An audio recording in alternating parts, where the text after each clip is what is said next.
Nshuti amwe mvane mwese duhana kuri Studio Umutware nongeye kubasuhuza. Ni jyewe singera nk'abo bikorwa Freeman turi kuganira muri uyu mwanya. Nkaba ngira ngo mwese mbahe ikaze abigomye uyu mwana kugira ngo tuze tuganire duhuze ibiganiro muri uyu mwanya. Nkaba ngira ngo kandi mubwire nti kuri mwebwe mwese mukiza ku nshuro ya mbere hano kuri Studio Umutware, ndagira ngo mbahe ikaze mbabwire nti mwandike mukande aho hasi handitse subscribe, handitse follow na share kugira ngo tubashe guhuza ibiganiro cyane cyane mu gihe dusohoye ibiganiro bishyashya kugira ngo bihite bibageraho uwo mwanya. Nkuko rero benshi mubizi namwe mutarimo mwabimenya, nje ndi ukuri muri uyu mwanya, nje ndi urukundo kandi nje ndi n'icyizere. Nkaba ngira ngo nkwizeze wowe uri kureba turi kuganira muri uyu mwanya ko uko wabishaka kose ushobora kungenzura muri ibyo bintu bitatu nkubwiye. Unyambika ubusa igihe cyose, ntabwo ukeneye kunteguza kugira ngo tubashe guhuza, tubashe gukonekta. Ni ikintu cya mbere kabisa, nje ndi imbere yanyu mbijeje mwese ko nje ndi ukuri, ndi urukundo kandi ndi n'icyizere. Bikaba ari imwe mu mpamvu iyo ngiye kuri mikoro, iyo ngiye imbere ya kamera cyangwa se ndi n'inyuma ya kamera, nifuza kubakorera, nifuza gukora cyane kugira ngo twese bitugereho kandi biduteshe imbere. So rero ntarinjira cyane muri iki kiganiro, ndagira ngo mwese aho muri hose ku isi mbifurize kugira umwaka mushya w'ibihumbi 2020. Hariho n'akarushyo, iki ni ikinyecumi gishyashya dutangiye kubera ko n'ikindi kimaze kurangira. So ndagira ngo mbifurize n'iki kinyacumi gishyashya dutangiye twese kugira ngo kizatubere ikinyacumi tuzasarura umusaruro ukomeye cyane, tuzabasha gutunganya no kugira uburumbuke bwinshi mu bikorwa byinshi tuzagira byose, kandi tubihereye kuri uyu mwaka w'ibihumbi 2020. So uyu munsi rero nabateguriye ikiganiro kirekire. Nta nubwo ari n'ikiganiro kirekire gusa, ahubwo ni nka gahunda ishobora kuzamara uyu mwaka nifuza kubagezaho kugira ngo tuyiganireho. Iyi ni gahunda twise ko ari amabanga y'Abanyarwanda. Amabanga y'Abanyarwanda ni iyo gahunda tuzaganiraho, izaba irimo ibiganiro byinshi bitandukanye, ibiganiro by'ingenzi kuri buri munyarwanda aho uri hose, waba uri mu gihugu, waba uri no hanze y'igihugu. Ibi ni ibintu by'ingenzi, nta bundi buryo nakubwira nabisobanura buri munyarwanda yagombye kumera. Tuzibanda cyane kandi ku mabanga y'Abanyarwanda, buri munyarwanda uwo ari we wese agomba kuba azi, wagombye kuba uzi, kubera ko iyo umenye iryo banga ry'umunyarwanda bigushyira ku ruhande rutandukanye, bigushyira ku rutonde rutandukanye, cyangwa se bigagushyira kuri nivo itandukanye n'abandi bantu bose, cyane cyane abatari Abanyarwanda. Kubera iki ibi ngibi ari akamaro, kubera iki ari ngombwa, kubera iki nshaka kubishyiramo igihe, bifite ivuko rituruka kure cyane. So ndakuzeho gatoya, ndacyari umwana ariko ntangiye gukura. Nakuriye hanze, ndi hanze, navukiye mu Rwanda, ndererwa mu Rwanda umwanya mutoya, ubundi nsohoka hanze, nkurira hanze paka mbaye umusore cyangwa se umugabo, sibyo? So muri uko gukora ko hanze hari ibintu byinshi nagiye mbona nkumva ntibihuje nuko ndi umunyarwanda, ntibihuje nuko ndi umwana w'umunyarwanda, ntibihuje ko mfite amaraso y'Abanyarwanda. Se nimba n'iryo jambo riba kugira amaraso y'Abanyarwanda, ariko nabonye ko hari ibintu nk'Abanyarwanda dukeneye kumenya. Umunyarwanda uwo ari we wese akeneye kumenya, uwo ari we wese, kubera ko ibi ni ibintu bituma tubasha kubaho nk'abanyarwanda, tubasha kubaho nk'abantu bashobora kugira icyo bamarira igihugu, kugira icyo bamarira kominote, kugira icyo bamarira umuryango, ndetse no kugira icyo wimarira ku giti cyawe. Ariko kubera ko nta shuri na rimwe nigeze njyamo bigeze banyigisha ayo mabanga twagombye kumenya nk'abanyarwanda, nta na rimwe kweri. Kuva navuka nkaba umwana, nkajya muri primaire, nkajya muri segonderi, nkajya kuri universite, nta na hamwe ayo mabanga bigeze banyigisha. So noneho bintera kwibaza nti bishoboka bite ko ibintu by'ingenzi twagombye kwiga ntabwo babitwigisha, ariko ibitari iby'ingenzi nibyo dusukamo amafaranga, nibyo twese turekereza gushaka kumenya. So byarandiye mu nda kweri, byarandiye mu nda. Noneho ngeraho mvuge ntimuze n'ibindi, noneho kubera ko ntaho ndi kwivana, ni ngombwa ko noneho nzabyitangiramo. Ariko kubera nyine ubwana, kubera ko ntari nkuze mu mitwe cyane, ndabitangira, ariko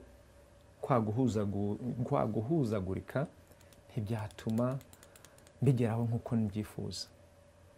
So aya mabanga y'abanyarwanda rero ni amabanga ugomba kumenya, umuntu wese agomba kumenya.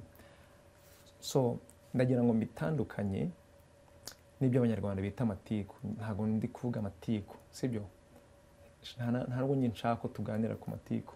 Wowe muri uyu mwanya turi kuvugana, umpaye uyu mwanya wawe, ndawubaha cyane, ku buryo ntabwo nshaka kuganiriza amatiku. Nushaka kumenya amatiku uzaho ujya kuyavana kuri internet, mu binyamakuru sinakubwira.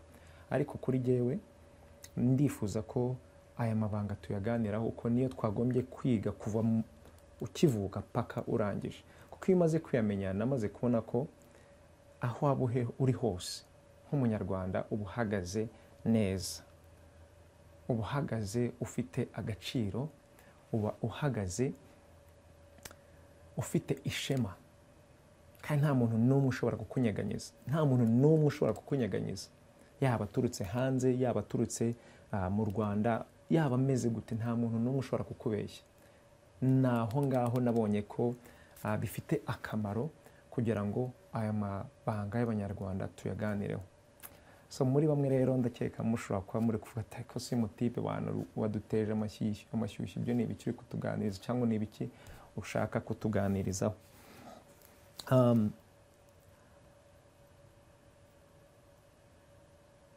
Aya mabanga y'abanyarwanda uko nabitangira mbabwira inti, imwe muri aya mabanga yo kuba umunyarwanda wagombye kumenya, nabinganya n'iki? Nabinganya telefone yanjye iri hano kabyara. So hano mfite telefone. So iyi telefone mfite muri uyu mwanya hano ifite ibanga. So ngura iyi telefone, hari uburyo ikoreshwa, ariko mu gihe ntazi gukoresha telefone ntago nshobora kubenefisa cyangwa se kwenjoyinga, mu mbabarire cya kinyarwanda iyo cyakamye tuvanga n'ibi by'abazungu, ntago mbese nshobora kwishimira akamaro iyi telefone imaze, ibyo nshobora kuyikoresha byose mu gihe ntazi ukuntu ikora. Turi kumwe? So kubera ariyo mpamvu iyi telefone ikorwa, uruganda rwayikoze rwanditse n'amabanga ajyana n'iyi telefone, amabanga yose. Imwe mu mabanga agenga iyi telefone ni ibanga ryo guhamagara, sibyo? Iyi telefone bambwiye yuko ishobora guhamagara igihe icyo ari cyo cyose, ariko ikagira ibanga ryo kumenya kuyikoresha kugira ngo ihamagare, sibyo? Iryo ni ibanga rimwe rigenga iyi telefone. So nk'uko rero iryo banga narimenye, nshobora kubenefisa cyangwa se kubona agaciro gaturutse kuri iyi telefone kubera ko namenye iryo banga ryo kwihamagarisha. Ifite ibanga ryo kohereza SMS, sibyo? Kubera ko iryo banga narimenye, nshobora kubenefisa gukoresha SMS kuri iyi telefone uyu munsi. Turi kumwe? So hari amabanga menshi telefone afite. Ariko noneho nimba ndafashe umwanya ngo menye amabanga y'iyi telefone, ishobora kuba ifite amabanga menshi cyane, niziye ibanga ryo guhamagara, ibanga ryo kohereza SMS, n'ibanga ryo kumva voicemail umuntu wampamagaye arinde, sibyo? Iki gitelefone gifite imbaraga z'imashini ya ordinateri, nkaba nzi gukoresha amabanga 3 yayo gusa, kandi ifite nk'amabanga ageze ku 1000 n'ibindi. Icyo gihe murumva yuko mba ntari gukoresha telefone yanjye neza, kandi hari aho rwose bizananira, nkaba nayijugunya, nkaba nayituka, nkaba navuga nti iki telefone ntago gikora, ntacyo kimariye kameme, ariko ari uko ntazi ibanga ry'iyi telefone. So natwe rero mu Banyarwanda uyu munsi mu gihugu hari Abanyarwanda barenze miliyoni 12. Hanze y'igihugu ku isi yose hari Abanyarwanda nibura barenze miliyoni 5 bahari. So kugira ngo Umunyarwanda amenye uwo ari we mw'imbere, ni amabanga amwe, ni amahame amwe nk'ibanga rijyana n'iyi telefone. So kubera rero iyo mpamvu igihugu cyafashe umwanya wo gushyira ayo mabanga hasi, kugira ngo Umunyarwanda uwo ari we wese abashe kumenya amabanga agenga Abanyarwanda. Kuko iyo umaze kumenya amabanga agenga Abanyarwanda, urakomeye kurusha ikintu uha agaciro uyu munsi. Uko waba umeze kose, numara kumenya ibanga ry'uwo uri we nk'Umunyarwanda, nta kintu na kimwe wifuza utazabona, byakwere, ntabwo ndi kubabeshya. Iryo ni ibanga rya mbere nshaka kugira ngo nkubwire. Ugomba kumenya ibanga ryawe nk'Umunyarwanda. Ntabwo uri Umunyarwanda kubera ko wavukiye mu Rwanda, uri Umunyarwanda kuko u Rwanda rwakuvukiyemo. Turi kumwe? Iyo ni irindi banga ugomba kumenya.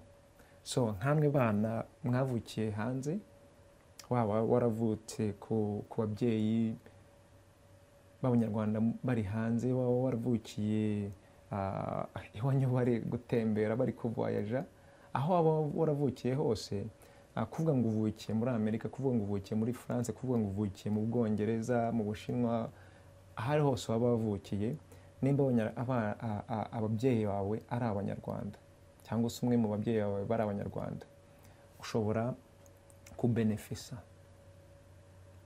kuri aya mabanga y'Abanyarwanda nk'Umunyarwanda uri mu gihugu, aho waba uri hose. Iryo ni ibanga rimwe Abanyarwanda benshi batazi. So ubu rero ndagira ngo mwese mbabwire nti, ibitabo byose mwasomye, muvi zose mwarebye, ibintu byose muha agaciro. Umenye ko ugomba guha agaciro kumenya ibanga rigenga Umunyarwanda n'igihugu cy'u Rwanda. Kuko nutarimenya, cyane cyane nimba uri nko muri aba ngaba bita ngo barengera igihugu, barengera ikiremwa muntu, bari kurwanira abandi Banyarwanda, ntago ushobora kurwanira Umunyarwanda wundi utazi ibanga ry'Umunyarwanda. Ni nko kuvuga nanone nkoresheje urugero rw'iyi telefone. Tekereza mvuze nti ngiye kujya kuba umukanishi w'iyi telefone, ntazi amabanga y'uko iyi telefone ikora. Telefone ukayenzanira yapfuye, none ukavuga ngo yinkorere. Nkagusondeka, nkakubwira ibi n'ibi, ni uko nguko bimeze. Ariko nta na kimwe mbizi kubera ko ntazi amabanga akoresha iyi telefone. So urabona rero nimba ntazi ibanga rigenga iyi telefone, rikoresha iyi telefone, ariko nkitandukira nkavuga nti ngiye kuba umukanishi w'iyi telefone, cyangwa se ngo ngiye kuguha inama zijyanye n'uko iyi telefone ikora, ewana kibuno aguhe amaguru wigendere kweri. So natwe rero impamvu uyu mwanya ndi imbere yanyu ngira ngo tuganire, iyi porogaramu twayikoze ni ukugira ngo icyo benshi bita amabanga nyakuri y'abanyarwanda ni ikintu cy'ingenzi wowe nk'umunyarwanda uwo ari we wese aho uri hose ku isi no mu Rwanda ugomba kumenya. Numara kubimenya nta muntu uzagira icyo akubeshya uwo ari we wese, kandi ni n'inshingano ufite. Ntabwo ari ibintu nakwita ko ari option, ibyo ushaka cyangwa udashaka, kuko nimba utazi ibanga ry'umunyarwanda ntabwo uzitwara nk'umunyarwanda, ntabwo uzateza imbere igihugu, ntabwo uziteza imbere igihugu, nta nubwo uzateza imbere umuryango wawe cyangwa community yawe imbere. Ndagira ngo tubyumvikaneho. So mwe mwese turi kuganira muri uyu mwanya nuko nifuza gutangira iki kiganiro, ndagira ngo kandi mbararike kweri, ndagira ngo mbararike mwumve neza ibyo ndi kuvuga, mumpe komanteri muzandike aho ngaho hasi uko bimeze kose, uko zingana kose. Kandi ndagira ngo mbabwire ko iki ntabwo ari ikiganiro cy'agatsiko kamwe k'abanyarwanda gusa, ntabwo ari ikiganiro cy'abakuze gusa, ntabwo ari ikiganiro cy'abana, ntabwo ari ikiganiro nakwita ko ari exclusive. Iki ni ikiganiro cy'umuntu uwo ari we wese, cyane cyane wumva ikinyarwanda kuko ari cyo ndi kuvuga muri uyu mwanya, w'umunyarwanda kandi wita ku cyiza cy'umunyarwanda, wita ku cyiza yifuriza igihugu. Iryo ni ibanga rituma icyo dushaka gukora cyose tubasha kukigeraho. Kubera iki? Kubera ko tuba tuzi neza amabanga y'uko ibyo bintu bigomba gukora. So uyu mwaka rero w'ibihumbi 2020 ngiye kubizeza yuko iyi gahunda yose turayijyamo kweri. Kwa kundi ubaka inzu ugashyira itafari ku rindi, niko aya mabanga yose tuzasesengura. Ufite ikibazo tuzabiganiraho uko cyaba kimeze kose, uko cyaba kimeze kose. Kandi ndagira ngo ngushishikarize yuko nawe ufata umwanya ukabisoma ku giti cyawe uko bimeze. Ni ngombwa. Ntabwo mfite uburyo nabistressinga, nabikubwira ko icyo ni ikintu cya mbere ugomba kwishyiramo imbere yawe. Never mind ko uri kwirukankira izi za kaminuza, aya madogere angana gutya na gutya na gutya. Ntacyo bimaze nimba utazi ibanga ryo kuba umunyarwanda, ibanga ry'igihugu cy'u Rwanda, kandi uzaba mu Rwanda, ushaka gukora mu Rwanda, ushaka kugira ubuzima mu Rwanda.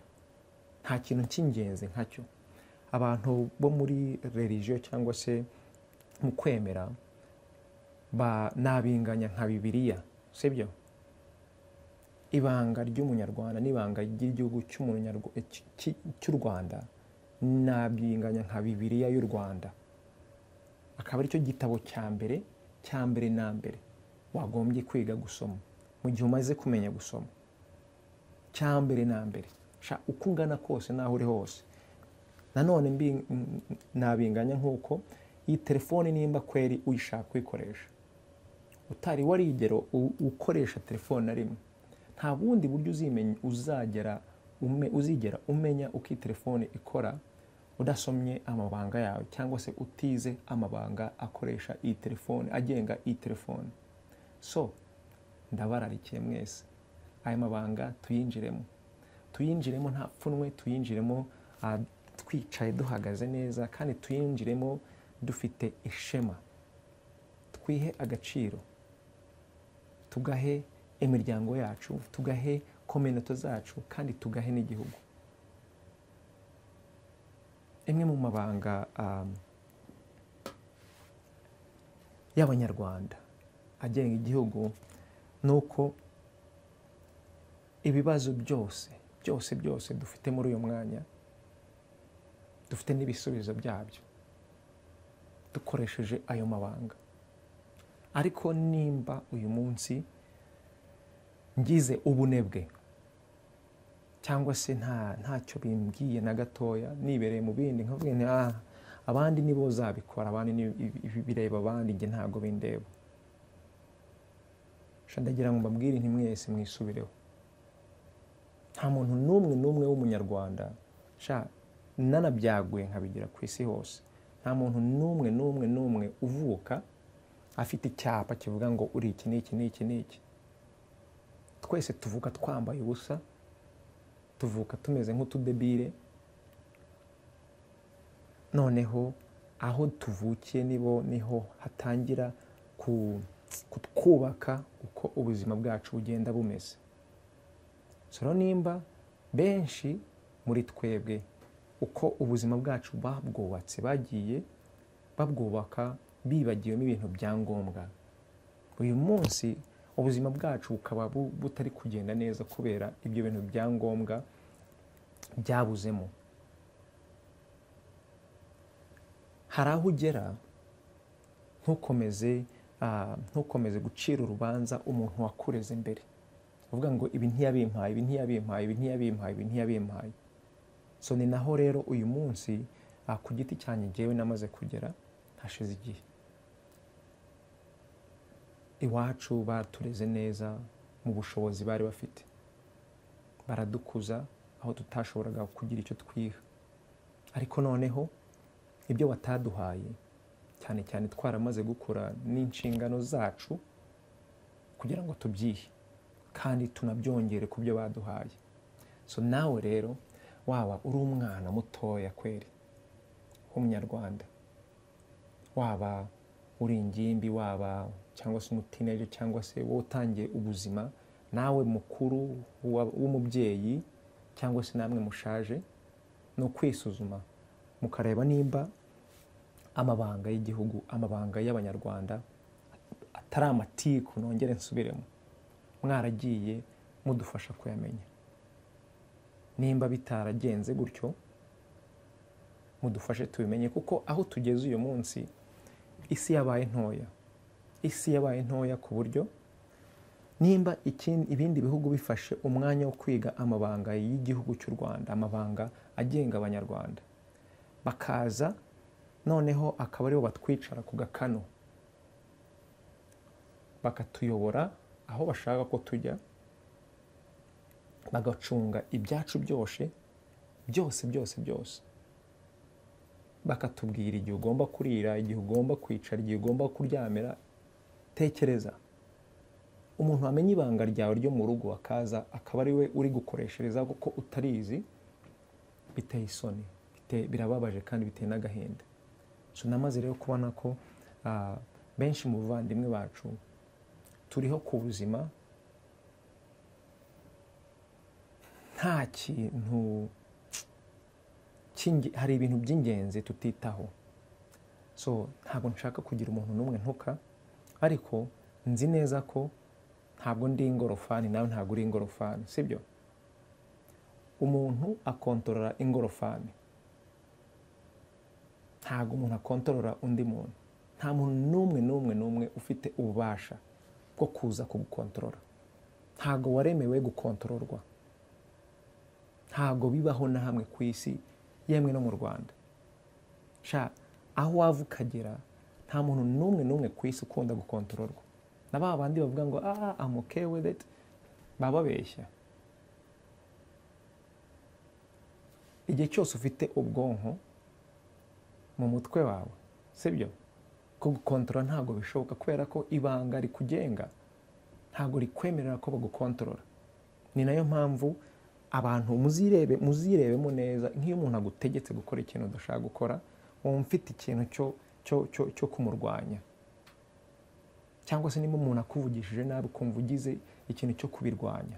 Kubera iki? Kubera uburyo bikuziyeho. So ntabwo rero tugomba gukontorora abandi bantu. Uzakontorore ingorofani yawe, uzakontorore iyi telefone yawe, nayo ubwayigeraho ikifunga akabwira ati uzi n'ikindi, nta mabanga yanjye uzi, so ntago twumvikana muri uyu mwanya, ikabivamo rwose, ikabishingukamo. So namwe rero banyarwanda aho muri hose ku isi, harimo benshi turi mu bibazo bitandukanye. Ibibazo tubirimo kubera ko twirengagije amabanga agenga abanyarwanda, amabanga yanyu. Kandi aya mabanga arahari, ari ku meza yanyu. Mufata akanya ko kuyamenya. Nimumara kumenya ayo mabanga, ibibazo murimo uko bimeze kose birarangira. Kandi mbavanire n'inzira ku murima, babwira nti nta munyamahanga n'umwe uzaza gukemura ikibazo cyawe ufite mu rugo iwawe, ikibazo cyawe ku ruhande rwawe, aje kubikemura gutyo gusa, nta nyungu abifitemo. So abavuga ati ngo umuzungu niwe uzankemurira ikibazo cyanjye, umuzungu niwe uzaza kumbwira uko ibi ngibi bimeze, aba bazungu niba bishaka bizagenda. Abandi nabo tukavuga ati Imana nibishaka bizatungana. Ntabwo ibyo ari byo na gatoya, kuko Imana yaguhaye ubwonko, Imana yaguhaye amabanga akugenga, Imana iguha amabanga agenga n'ubutaka turiho. Icyo wayakoresheje niwo ubizi. Kuri mwebwe mutari muzi ko hari amabanga atugenga twese, mubimenye guhera uyu munsi. Nzi neza ko harimo abo byinjira hano bigasohokera aha ngaha, nta kibazo kabisa, bikomeze bibahire uko bimeze. Ariko kuri mwebwe mwumva hari ikindi mushaka mu buzima, muzi ko mushobora kubona ubuzima, kugira ubuzima bwiza kurusha ubwo mwari mufite muri uyu mwanya, mubyiyumvamo, bibarimo bimeze nk'aho biri kubatwikamo imbere. Icyondo kibuze ni amabanga yabo muri bo, amabanga y'igihugu. Ni icyo cyondo cyiza guhuza ibintu byose, ni icyo cyondo cyiza gucana amatara mu mutwe wanyu, ni icyo cyondo cyiza gutuma mugira cya kindi hanze twita ngo ni aha moment. N'ubwo bumenyi, ubwo bumenyi bwabo muri bo, ubwo bumenyi bw'igihugu cyacu ko kimeze. Babwije ukuri kwambaye ubusa, kandi nzi ko harimo abaza kubyumva, namwe mutaza kubyumva, hari igihe muzabyumva. Ariko ni ngombwa yuko turenga umurongo turiho uyu munsi nk'abana b'Abanyarwanda. Turi gukura, abandi bari gusaza, tukajya ku murongo ufata responsibility y'ubuzima bwacu, nk'abantu ku giti cyabo, nk'imiryango, nka community, ndetse nk'igihugu. Tukava mu guterana amagambo tuvuga ngo uyu n'uyu nimba adakoze ibi ntabwo biza kugenda, cyangwa se ngo ikibazo kiri kuri uriya, cyangwa se ngo ikibazo kiri kuri uriya, cyangwa se ngo ikibazo kiri kuri uriya, ariko wibagiwe kwishyiraho urutoki. Kandi urutoki ni wowe rugomba gutangiraho, urutoki ni ngewe rutangiriraho. So ndagira ngo mbashimire mwese. Iki kiganiro nzajya ngerageza kukigabanya ngishyire mu minota 30. Nzi ko ari birebire, ariko ndagira ngo iki kiba ari ikiganiro cy'abantu mufite inyota, mufite inzara yo kurya ibiryo bifashe. Ntabwo iki ari ikiganiro, ibi ntabwo ari bya biganiro by'abantu bari kwishakira booty call, okay? Abantu bari kwishakira akantu kaboroshya mu mutwe. Nta gihe mfite cy'ibyo ngibyo muri uyu mwanya, mbabwije ukuri. Kandi nzi ko namwe nta gihe mufite, kubera ko ibintu tugomba gutunganya muri uyu mwaka no muri iki kinyecumi tumaze gutangira, bisaba ko tugabanya gupfusha nabi igihe dufite.